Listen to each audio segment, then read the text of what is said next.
খোয়াই থানাধীন পহরমুড়া সীমান্ত এলাকা দিয়ে রাতের অন্ধকারে ভারতে অনুপ্রবেশের চেষ্টা, বিএসএফের হাতে এক বাংলাদেশি যুবক আটক।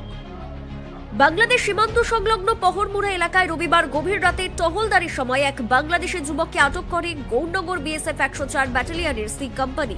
ধৃত বাংলাদেশের যুবককে খোয়াই থানার সোপার্দ করা হয়। থানার ওসি কৃষ্ণধন সরকার জানান, বাংলাদেশে অনুপ্রবেশ রুখতে বড়সড় অভিযান অব্যাহত থাকবে।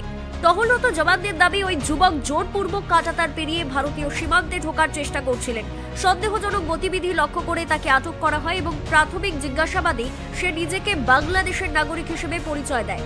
ঘটনাটি সঙ্গে সঙ্গে পোস্ট কমান্ডার ও কোম্পানি কমান্ডার সূর্যভানু সিংকে জানানো হয়। আটক যুবকের নাম মোহাম্মদ আবু হোসেন, বয়স 24 বছর। তার পিতার নাম মোহাম্মদ শহীদুল খান, বাড়ি বাংলাদেশের বাগেরহাট জেলার নলবুনিয়া গ্রাম, ডাকঘর নলবুনিয়া ও থানা রোহানদা থানা। তার কাছ থেকে একটি ট্রলি ব্যাগ, একটি হাত ব্যাগ এবং ওপ্পো, রেডমি ব্র্যান্ডের 2টি মোবাইল ফোন উদ্ধার হয়েছে। আবু হোসেন দীর্ঘ 7 বছর যাবৎ বেঙ্গালুরুতে কর্মরত। হৃদয় নামে স্থানীয় দালাল চক্রের সাথে যোগাযোগ স্থাপন করে অবৈধভাবে ভারতে আসা যাওয়া করছিল। বিএসএফ সূত্রের খবর, আটক যুবককে আইনানুগ প্রক্রিয়া অনুসরণ করে খোয়াই থানায় হস্তান্তর করা হয় এবং সীমান্ত এলাকায় বেআইনি অনুপ্রবেশ ঠেকাতে অতিরিক্ত নজরদারি জোরদার করা হয়েছে।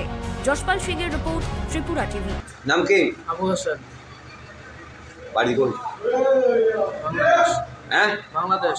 কোন জায়গায়? নাম কো একবারে কইলাম। বাগেরহাটে। কই আসলা? ব্যাঙ্গালোরে। হ্যাঁ, ব্যাঙ্গালোরে।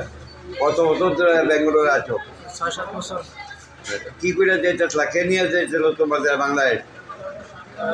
হৃদয় নামে এক লোক নিয়ে যাইতেছিল। হ্যাঁ, হৃদয় নামে এক লোক নিয়ে যাইতেছিল। তার বাড়ি কই?